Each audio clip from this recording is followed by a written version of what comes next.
I'm Greg Stephan, 45 years old. I had the injury 20 years ago when I was 25, so I had a motor vehicle accident in 1989.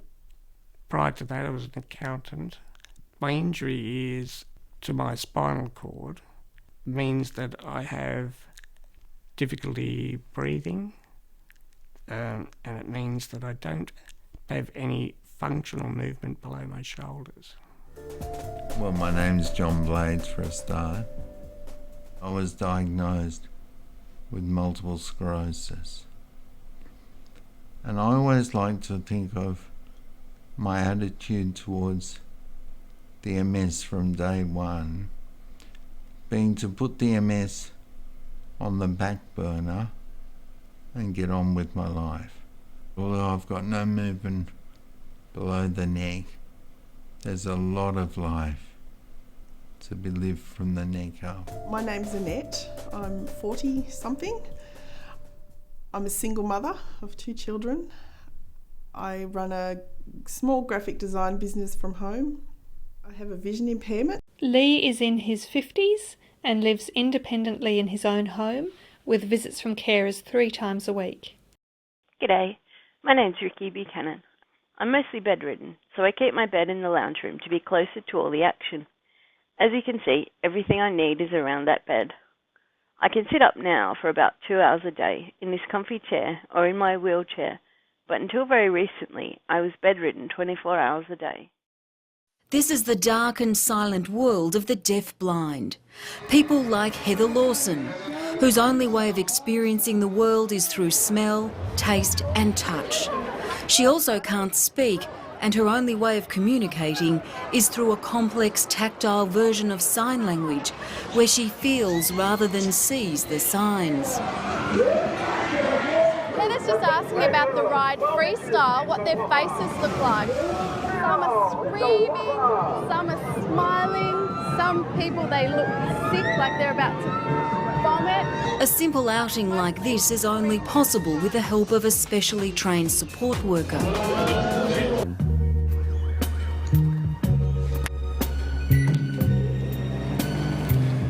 52-year-old Heather Lawson manages to live by herself thanks to a variety of aids like a vibrating pager, which alerts her to the phone, doorbell or smoke alarm.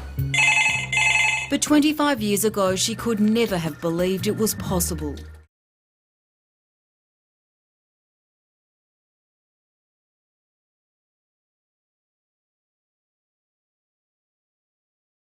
Here we can see Lee is not able to come out of his front door as there is a door to be pushed and a step to traverse. He is coming out through his garage as that offers him level access.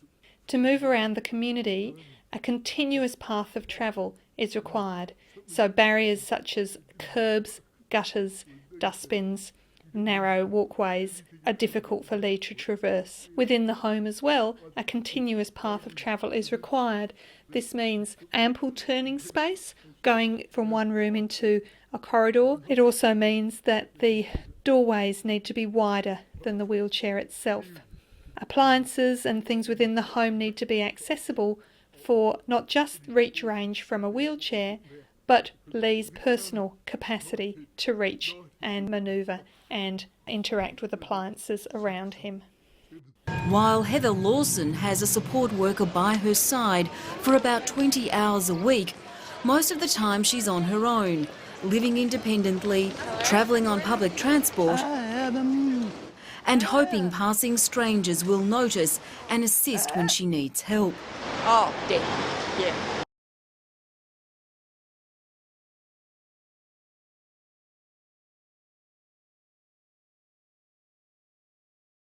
Been about 10 years since I'd had a shower at that point, and I didn't have any reasonable means of bathing. I had the sponge baths in bed, which is no good way of getting clean.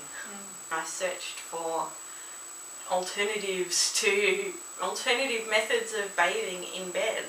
I found a website of a solution that was still under development called a bed spa, and I contacted the inventor, and he thought that the fact that some disabled person in Australia had discovered his invention was fantastic.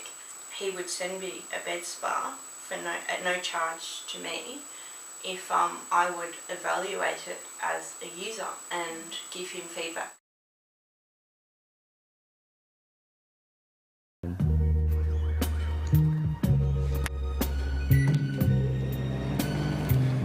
"52-year-old Heather Lawson manages to live by herself thanks to a variety of aids like a vibrating pager, which alerts her to the phone, doorbell or smoke alarm. But 25 years ago, she could never have believed it was possible. Lee uses carefully positioned pieces of technology such as the television and video remote controls stabilised on a table within reach for him.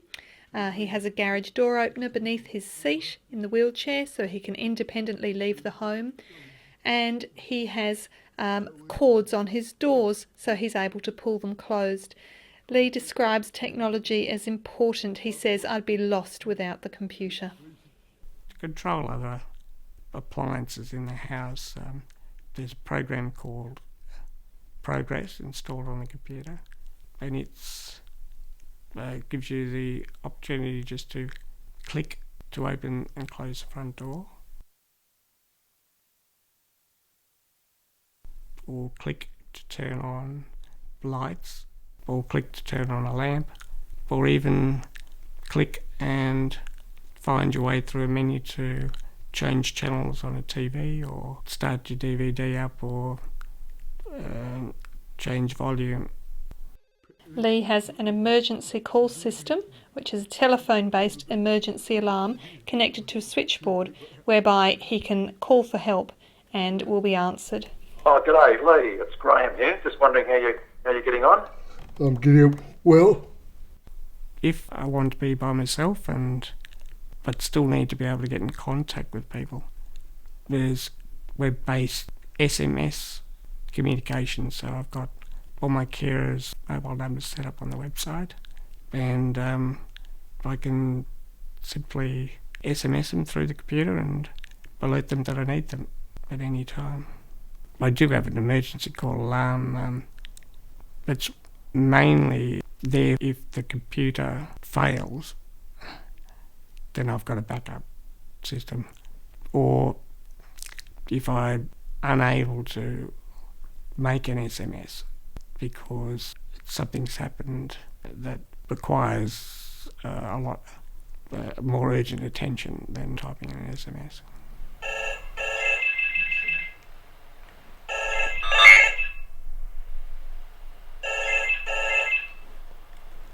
Hello? Hello, Greg. It's Thomas. Yes, Thomas. I'm having a barbecue on Saturday. Would you like to come?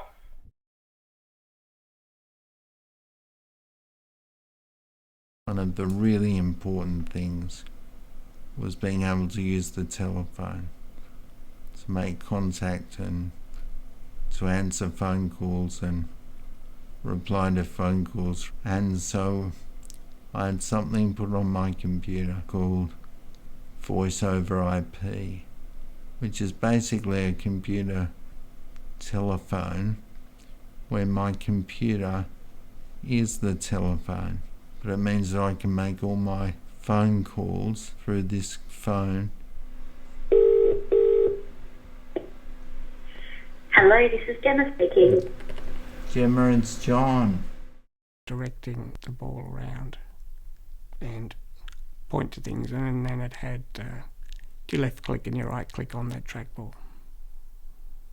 Using the computer now is a little camera which sits on top of a laptop, and it looks for a reflective dot on my forehead, and by moving my head left and right, the little camera on top of the laptop picks that up, and it will follow the movement of my head and go in whichever direction I would like it to go. And then there's a little menu which sits on top of the desktop, which allows you to click, double click, drag, and do other settings on it. So it will follow what I would like to instruct it to do. The quickest method to type on a computer is a little on-screen keyboard. So if I'm doing little short emails, will use that keyboard, and it has a word prediction, which means it will come up with suggested words that I might like to use, and I can just click on that word rather than having to type each character. The second method is voice activation, and this is for when I'm doing longer letters. Lee belongs to a lot of groups on Facebook and communicates with people all over the place. He says, I use the computer to keep all my records and diaries, to read stuff, to check the weather, to check phone numbers, maps, to check directions for where I'm going. Life would be very boring without the computer.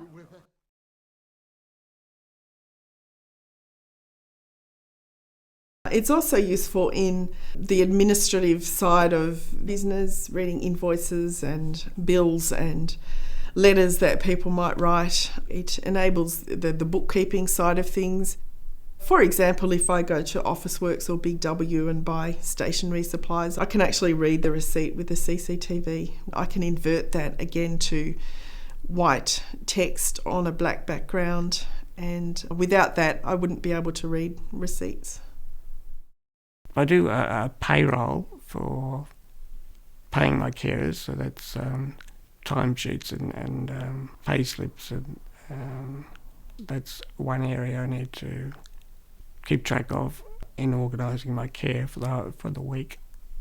Other tasks that I do use is email, communicating with the insurance company, with the carers, with family, friends.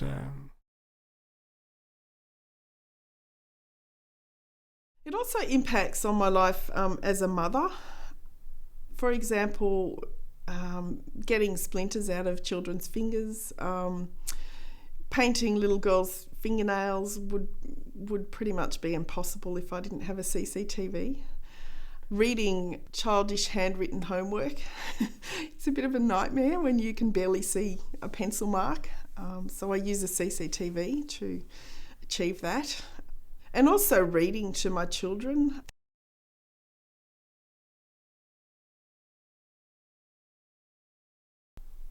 Making albums with photographs for family and friends is simply having the digital camera software installed on the computer. I do love to play board games on the computer, and I play against other people that are on the website from all around the world, and that could be chess, checkers and battle boats and dice games and all sorts of things. I also use a little handheld magnifier for the business card work. If I'm out somewhere and somebody says, oh, look, here's my business card, do you think you could improve on this design? I can actually have a really clear look at it.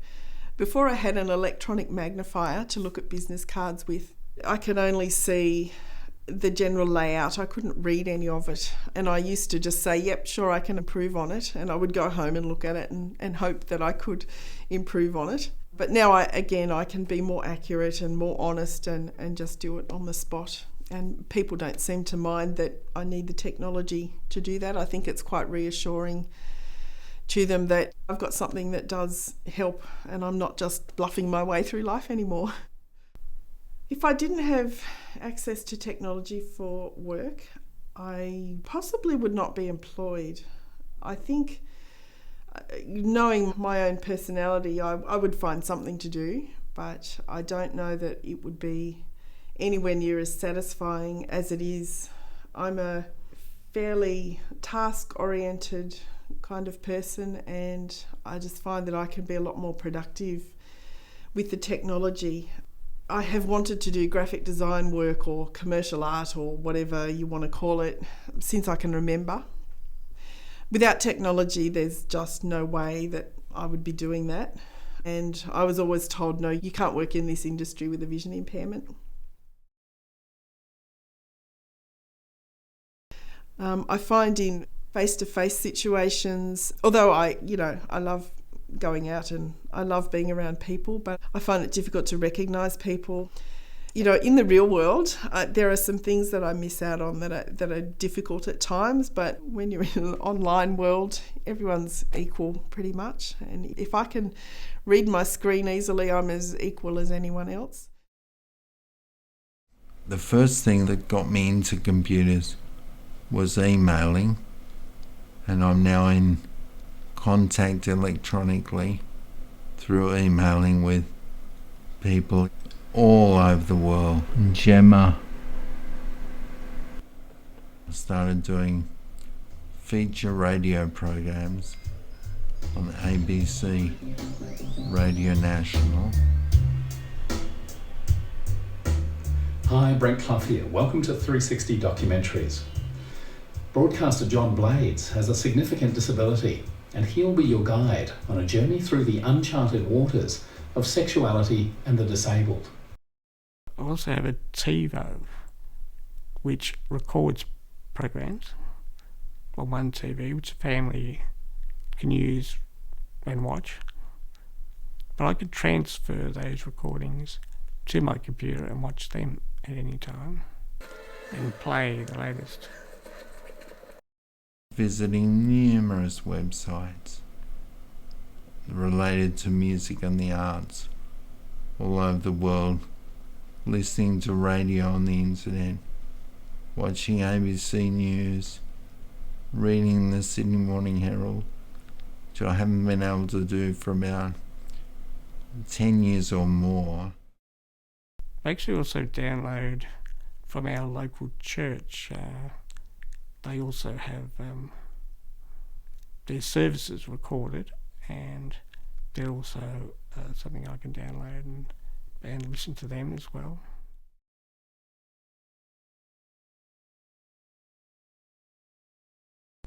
I'm the treasurer of the Albinism Fellowship of Australia, who run biennial conferences.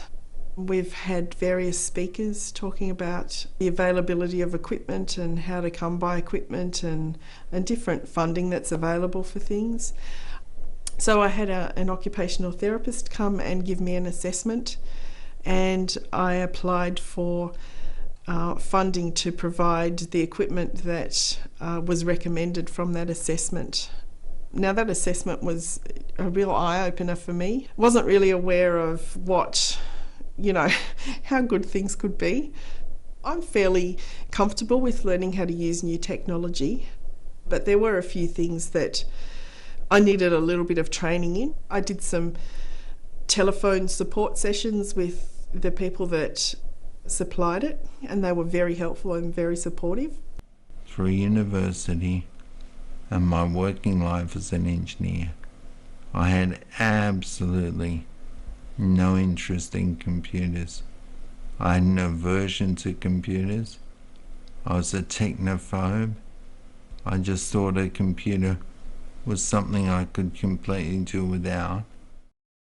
I think that there's an important place within assistive technology, prescription for expert users. Not all people with disabilities obviously are experts in their own condition and their own needs, but within cognitive and emotional limits, most of us are. I live with my condition, my particular and quite unusual set of impairments 24 hours a day. The equipment that was provided for my business, I can use that in my personal life as well. We need to build much more flexibility into funding schemes, equipment funding schemes especially, because no matter how extensive your list of approved equipment is, it's never going to cover everything that people can think of. People with disabilities are really, really creative and inventive and out-of-the-box thinkers, because we spend pretty much all day, every day, solving weird and individualised problems, and therefore we get really good at coming up with weird individualised solutions. And there's no way that anybody can categorise all of these into a list, because people come up with things, that they invent things on the spot at some point. There should be computer funding for people with disabilities to access and use computer technology should be part of what the community should be conscious of and should be supporting, which is to improve the lives, expand the lives, expand the universes of people whose lives are already undergoing difficulties. Not just communication for those who can afford it, and not just communication for the able-bodied, but an integrated community that embraces and brings into it people with disabilities and people with non-disabilities. So I exist in this world where I've really escaped the shackles of my disability, and I exist almost anonymously, where I've elevated myself above the disability. It can be the same for everyone with a disability, in that when you're communicating with people and they're not people who know you particularly well, there's no need to mention the disability. It's not relevant. And so to be able to exist as a non-disabled person inside a disabled shell is so much freedom.